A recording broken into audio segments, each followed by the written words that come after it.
उपस्थित आदरणीय AD sir, Manoj sir, Pradipta sir, Anurakta madam एवं हमारे कलीग फ्रेंड्स, आप सभी को very very good morning, Ram Ram, Sat Shri अकाल।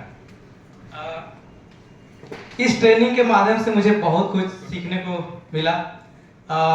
ऐसे तो काम हम करते करते सीख ही गए थे, लेकिन उस काम को सरल, सुगम एवं इफिशियंसी के साथ कैसे कर सकते हैं ये सीखा। और जैसे मैं जैसे एसआरओ भुवनेश्वर में काम करता हूँ, तो यहाँ पे काउंटर वाला काम नहीं होता है, और वो काउंटर वाला काम भी हमें सिखाया गया। और तो इसके लिए मैं तहे दिल से हमारे जो एडी सर हैं और मैडम मनोज सर और जो भी सर हमें मतलब सिखाएं, उनको आभार व्यक्त करता हूँ।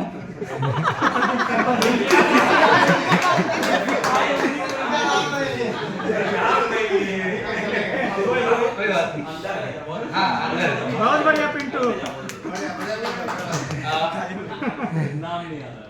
इस ट्रेनिंग के दौरान हमें यहाँ बहुत से दोस्त मिले जो बहुत सारे स्टेट से हैं।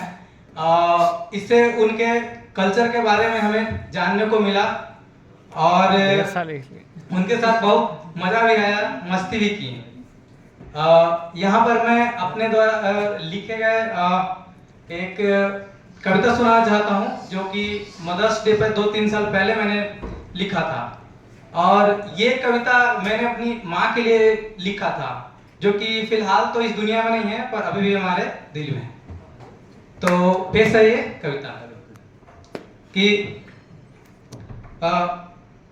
माँ तेरे लिए अपना सब कुछ कह दो तो मैं कुर्बान करूं, यह धन दौलत और जवानी क्या, ये जीवन भी तेरे नाम करूं। ओ माँ ही थी जो खुद भूखे रहकर हमें भरपेट खिलाती थी, मुझे सामने ना पाकर वह बेचैन बहुत हो जाती थी। माँ तेरी आंचल के नीचे मैं यूं सोया करता था, जैसे वो जन्नत हो मेरी, ऐसा मुझको लगता था। तेरी वो भोली मुखड़ा माँ हमें बहुत याद आती है, अब तो तू जल्दी आजा माँ, क्यों तू मुझे रुलाती है। माँ तेरे बिना ये जीवन मेरा सूखा सूखा लगता है, हरा भरी ये सावन भी माँ रूखा रूखा लगता है। माँ तेरे लिए सब कुछ माँ मैं 100 बार कुर्बान करूं, ये धन दौलत और जवानी क्या, ये जीवन भी तेरे नाम करूं।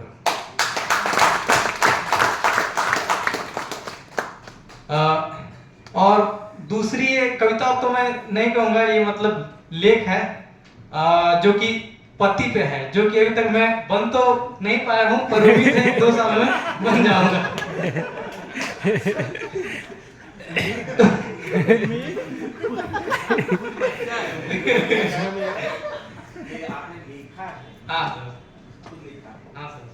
तो पेश है।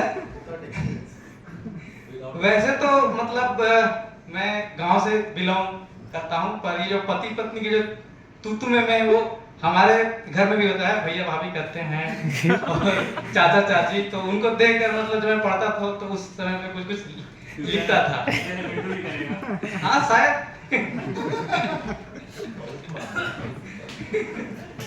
तो जैसे मैं पेश करना चाहता हूँ कि एनपीएस की क्लास थी, मैडम उदास थी।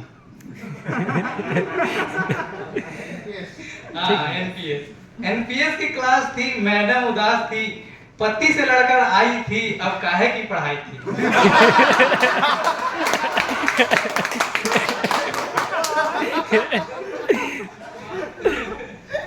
अच्छा, बच्चों ने कहा टीचर पढ़ाओ, टीचर ने कहा मेरा सर मत खाओ।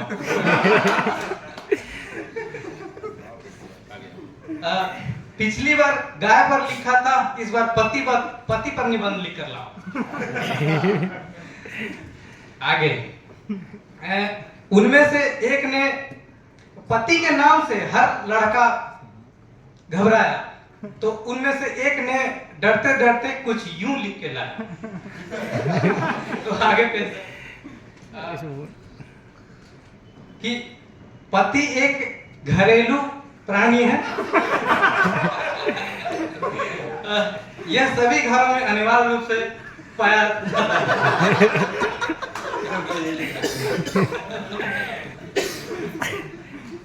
है। तू मत पिंटू देखो अपने जोड़ में रहेगा। इस घरेलू प्राणी को पालने का पूरा अधिकार पत्नी नामक ओहदे से सम्मानित महिला को प्राप्त है।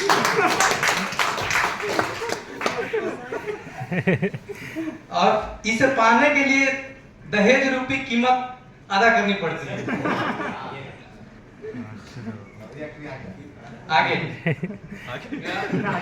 इसकी 2 आंखें होती है जिससे मुख रहकर देखता है। आगे इसके 2 कान होते हैं जिससे पत्नी की डांट सुनता है। और है कि इसका एक मुख भी होता है जिसके खुलने पर पूर्णतः पाबंदी होती है। आगे यह 2 प्रकार के होते हैं। पहला है कि जोरू का गुलाम। तो जोरू का गुलाम है कि यह प्रजाति हमारे देश में बहुतायत रूप से पाए जाते हैं। इस प्रकार के पति टिकाऊ, मेहनती, सीधे साधे एवं वफादार होते हैं। डांट मार गालियां इन पर प्रभावहीन है।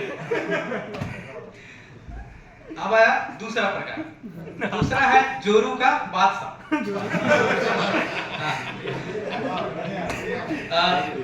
यह प्रजाति धीरे धीरे विलुप्त होती जा रही है।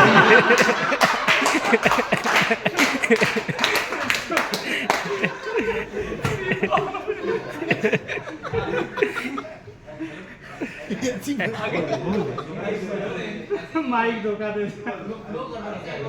पिंटू ऐसे चलने दो, ऐसे चलने दो। हेलो। हाँ आ गया।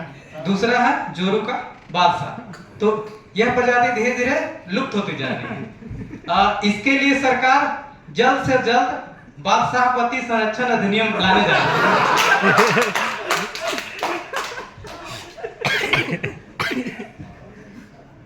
हेलो।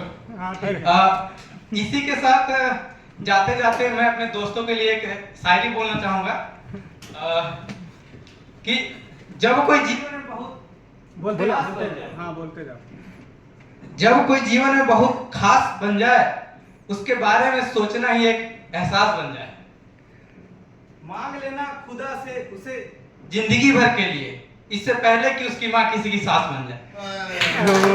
धन्यवाद।